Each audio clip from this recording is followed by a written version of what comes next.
Hello friends, आज का हमारा टॉपिक है electric field intensity due to an electric dipole at axial line. Axial line सबसे पहले क्या होती है? A line passing through positive and negative charges of a dipole is called axial line. जो लाइन डाइपोल के negative and positive दोनों charges से pass होती है तो उसको एक्सियल लाइन कहते हैं। अब हमें इसकी एक्सप्रेशन डिराइव करनी है, तो इट्स एक्सप्रेशन देन हमने एक डाइपोल लिया। ये मान लीजिए आप, ये एक डाइपोल हो गया ए बी, ठीक है। यहाँ पे डाइपोल में इस तरफ minus charge minus q plus charge, okay.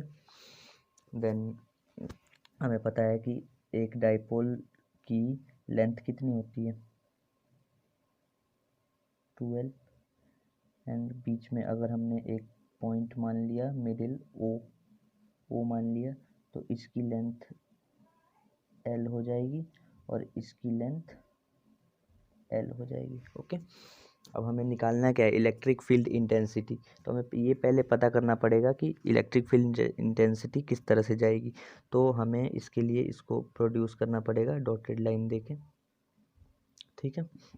Dotted line दिया, मान लो यहाँ पे हमने एक पॉइंट मान लिया पी, ठीक है। अब पी पॉइंट पे चार्ज क्या होगा, चार्ज हमें देना पड़ेगा एक क्यू नॉट, ताकि हम पहचान सकें। तो क्यू नॉट यहाँ पे हमने चार्ज दिया। अब इसमें हमें निकालना है इलेक्ट्रिक फील्ड इंटेंसिटी। तो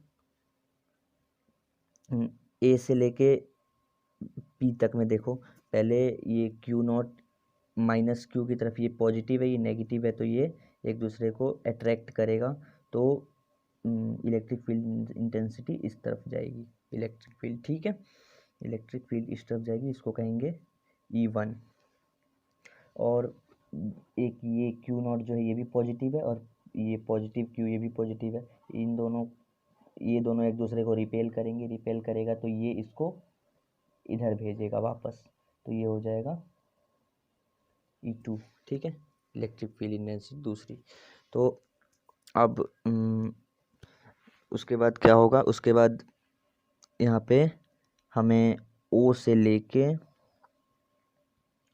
और P तक को मानना पड़ेगा OP is equal to R let कर लेना है हमें, ठीक है। सॉरी। तो ये करने के बाद हमें सबसे पहले ये बताना है कि E2 बड़ा होगा या E1 बड़ा होगा, मतलब कि E2 इलेक्ट्रिक फील्ड इंटेंसिटी ये वाली ज़्यादा होगी या ये वाली ज़्यादा होगी। तो हम लिख देंगे E2 बड़ी है E1 से, कैसे, due to distance, okay, due to distance, because ये जो माइनस क्यू इसको अट्रैक्ट करेगा, ये तो इससे बहुत दूर है, और ये जो इसको रिपेल करेगा ये इससे नज़दीक है, तो इसमें ज़्यादा पावर होगी, तो इसलिए ये बड़ी होगी E2, ठीक है। अब हमें टोटल इलेक्ट्रिक फील्ड इंटेंसिटी निकालनी है। तो कभी भी मतलब ऑपोजिट डायरेक्शन में electric field intensity, electric fields जा रही हों, तो हमें बड़े वाले इलेक्ट्रिक फील्ड में से दूसरे वाले को माइनस करना होता है, ठीक है। यानी कि अगर हमें इसमें E निकालना है तो इसके लिए E एक वेक्टर क्वांटिटी है, हमें इसको वेक्टर देना पड़ेगा, E2 माइनस E1 करना है, ठीक है। सॉरी, E1 करना है, ओके। देन अब इसको सॉल्व करते हैं।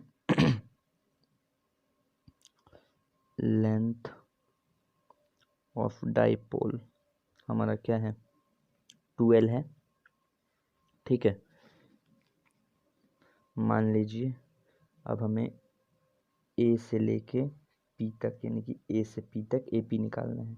AP निकालने के लिए अगर हम चाहें तो ए से लेके O तक और O से लेके P तक हमने R माना था, यहाँ पे let OP is equal to R हमने R माना था, तो AP क्या हो जाएगा, AP AO, यानी कि ये L, और प्लस O से लेके P तक हमने R माना था, तो R लिख सकते हैं। ये हो गया हमारा AP। और फिर हमें मान लो BP निकालना है। तो BP के लिए B से लेके P तक, तो हम चाहें तो टोटल O से लेके P तक में हमने R माना था, तो R माइनस L इसको लिख सकते हैं, है ना। ओके, लिख लिया। अब आगे बढ़ते हैं। अब हम इस सवाल को डायरेक्ट सॉल्व करते हैं, ठीक है। तो E1 निकालते हैं पहले। E1 निकालने का, इलेक्ट्रिक फील्ड इंटेंसिटी निकालने का नॉर्मल फॉर्मूला होता है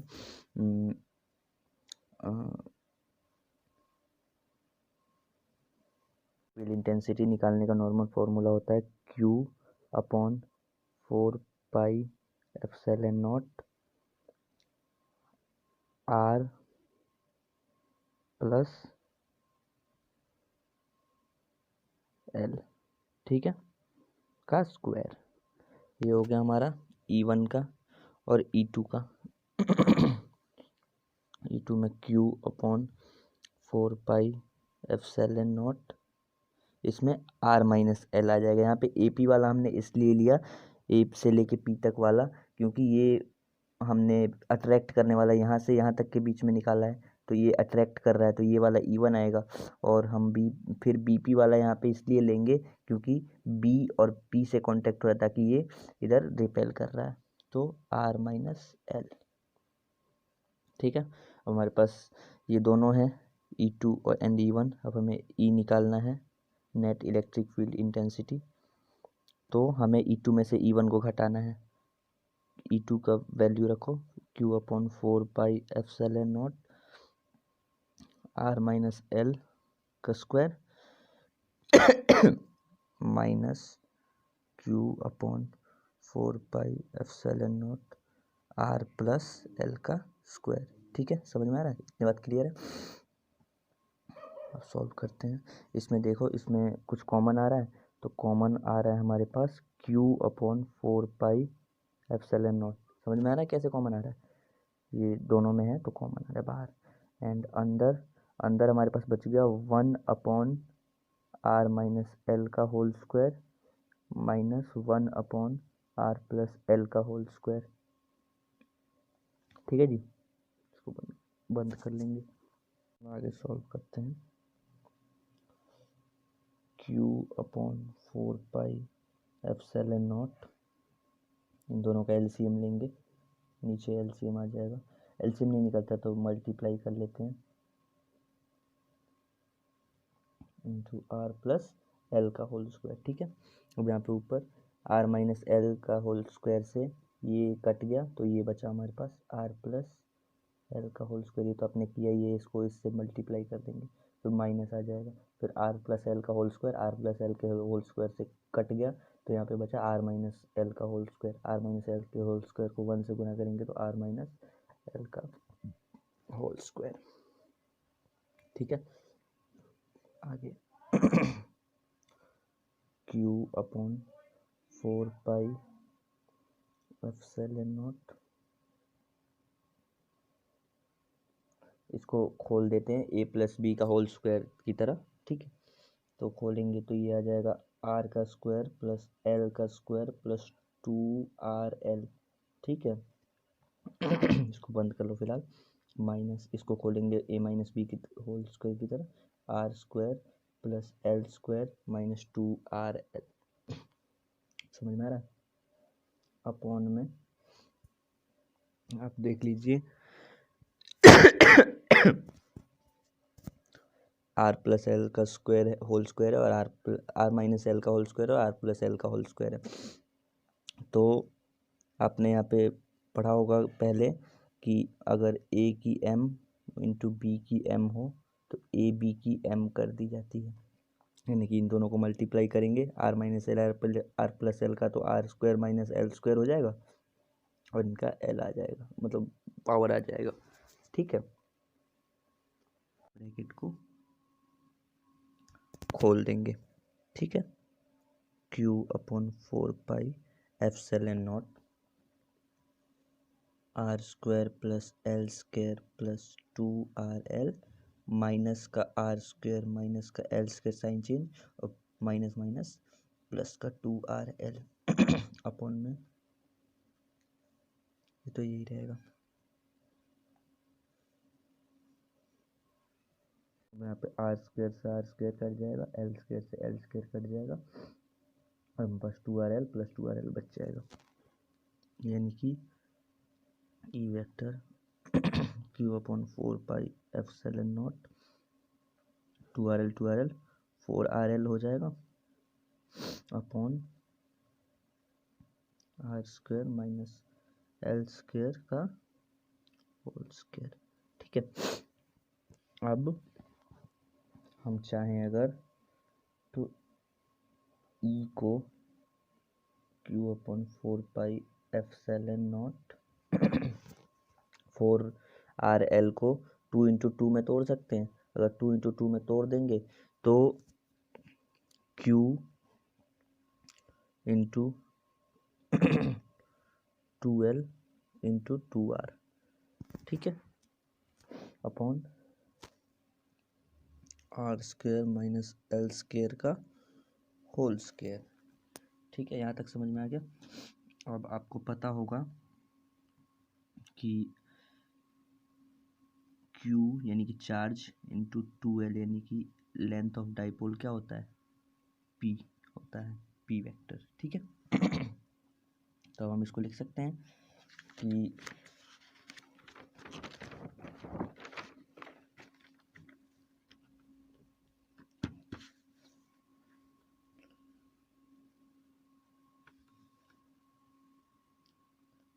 to RP upon P vector लगा देना ऊपर upon 4πε0 R square minus L square का whole square. Net electric field का रिजल्टेंट आ गया ये। ठीक है, अब इसमें एक स्पेशल केस होता है,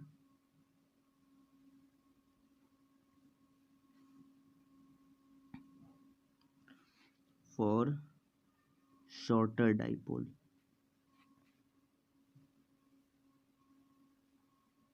शॉर्टर डाइपोल के लिए जब हम सॉल्व करेंगे इसको तो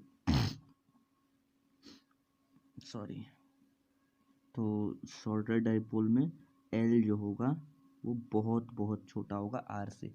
तो हम यहाँ पे मान लेते हैं एल इज इक्वल टू 0।